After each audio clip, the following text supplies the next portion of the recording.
Aujourd'hui, nous voulons parler de quelque chose de vraiment personnel et de touchant. Vraiment de touchant.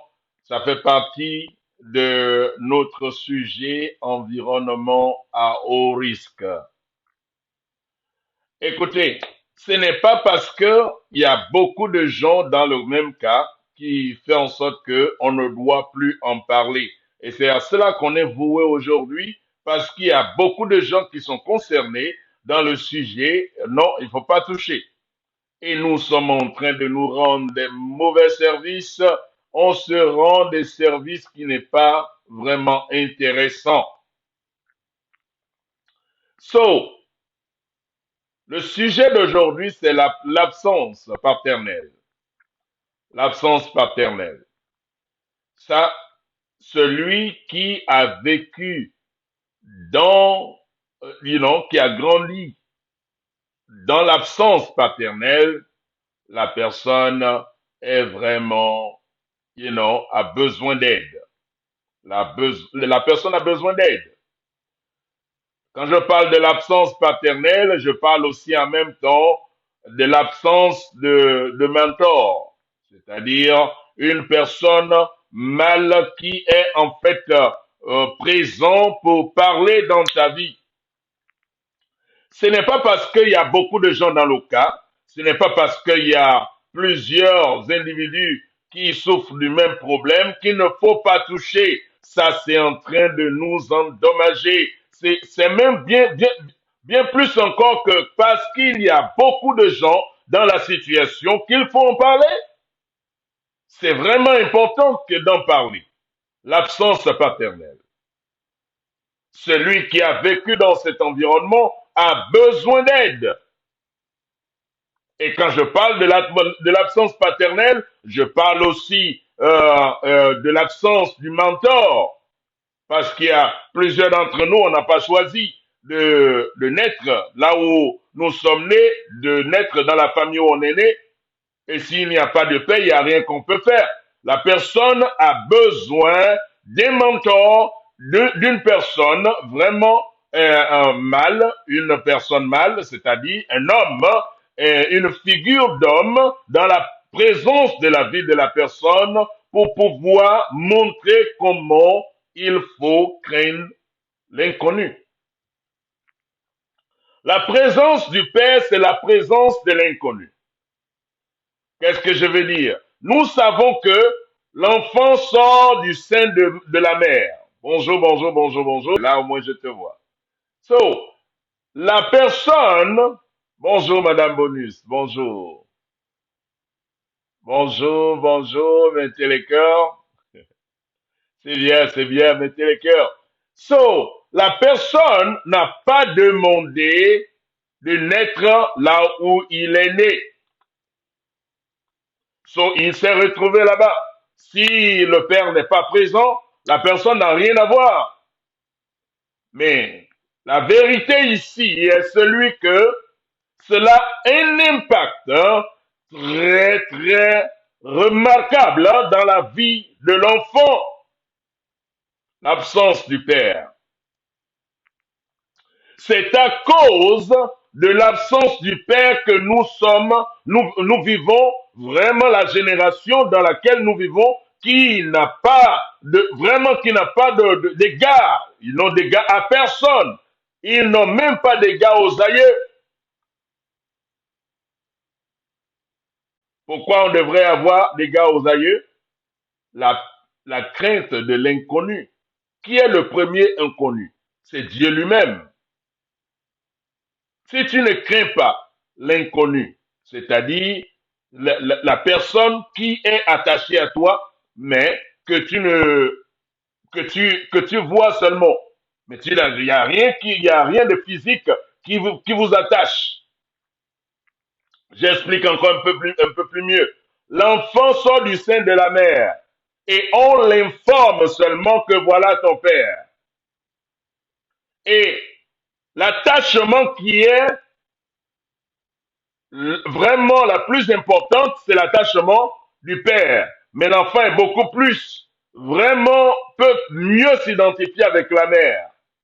nous-mêmes y compris.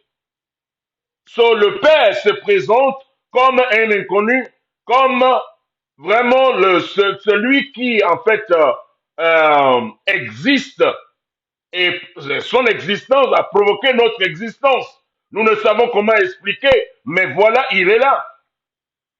Plus tu as la crainte de l'inconnu, plus tu auras la crainte de Dieu.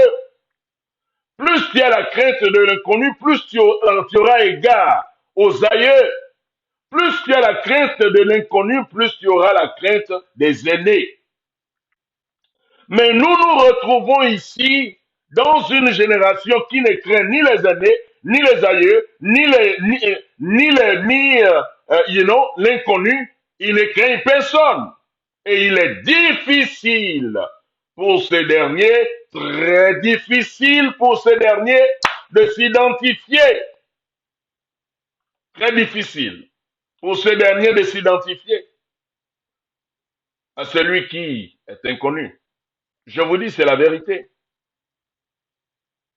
So, celui qui a vécu avec l'absence du mentor et du père, celui-là vit dans une rébellion permanente. Il est rébellé, révolté contre tout et de rien. C'est-à-dire, la personne ne sait même pas pourquoi elle est révoltée. La personne est seulement juste en révolte. Elle n'a égard à personne. C'est-à-dire, cette absence de la direction dans sa vie, cette absence de sa racine, hein, lui amène à être subtil, fragile, peureux, ou soit il va vraiment se mettre dans une attitude d'intimidation pour juste camoufler ses faiblesses. Je sais que c'est une situation délicate et je sais que c'est un dossier qu'on aura en doigt d'une manière ou d'une autre. Que tu procrastines, que tu ignores que ce n'est pas là, c'est là. Tu dois faire face à ça. C'est une vérité tangible. C'est là. Nous ne pouvons pas nous cacher de cela. L'absence paternelle, ou soit ce que j'appelle manque de la figure du père. Quand tu n'as pas la photo de ton père dans ton esprit, c'est un vide qui en fait t'amène à être révolté tellement contre tout le monde et contre personne. Et les gens ne savent pas pourquoi tu es en colère. C'est vraiment, c'est une chose qui a besoin d'être adressée. C'est quelque chose qui peut être guéri. C'est une situation qui peut être restaurée. Et tu peux devenir complètement serein et tu peux devenir une personne complètement agréable. Et écoutez, ceci, je ne le dis pas juste parce que je veux jeter. Non, il y a la solution, il y a l'aide dehors là-bas. Il y a l'aide, nous pouvons grandir, c'est juste une étape, c'est juste un événement. Tu peux faire de ça un événement, ça n'a pas besoin d'être une tâche sur ta vie pour toujours. Tu peux vraiment passer à autre chose et vivre une vie épanouie. Je te dis, s'il s'avère que tu te retrouves, que tu ne sais pas pourquoi, vraiment, tu es seulement toujours en révolte. En révolte. C'est-à-dire révolté pour être révolté. C'est que c'est la situation dont on est en train de parler. Ce n'est pas de ta faute. Ce n'est vraiment pas de ta faute. Tu as juste besoin d'être aidé pour combler ces vides. Il y a un père qui existe que beaucoup ne connaissent pas. Même les pères eux-mêmes, ils ont besoin de lui. Même les pères eux-mêmes, ils ont besoin de lui. So, je vais t'encourager ce matin à méditer sur ce paragraphe. Et si tu veux savoir plus, je voudrais que tu restes connecté. Reste seulement connecté. Et nous allons faire ce qui est essentiel avec toi. So, passez une excellente journée. Je voudrais que vous méditez sur cela. Et si tu es là et que que tu te retrouves que vraiment tu n'as égard à personne et tout ça, et tu t'en fous et tu t'en fous de la vie, tu n'as égard ni aux aïeux, ni aux ancêtres, ni aux aînés, ni à personne, et tu n'as égard à personne, et tu sais qu'il y a ceci dans ta vie, et que tu crois qu'il y a une urgence, je suis joignable. Soit tu me contactes inbox et puis nous allons commencer à adresser cette situation. Mais les personnes à haut risque autour desquelles que nous nous environnons avec, ces gens sont vraiment, ce n'est pas généralement de leur faute, mais c'est à nous d'être éclairés, de savoir comment il faut vivre autour des autres. Vous comprenez? Vraiment pour que nous puissions être des aides et non des problèmes. Vraiment, aujourd'hui, j'ai voulu faire cela de mon bureau parce qu'il pleut dehors. Nous allons nous retrouver demain, soyez à l'heure, à 8 heures, heure de New York. Et je crois que c'est aussi l'heure de la Guadeloupe en ce moment. Et on va continuer la conversation. Demain, ce sera un autre sujet et nous allons parler de vraiment quelque chose de beaucoup plus riche. Que Dieu vous bénisse. Passez une excellente journée. Bye bye.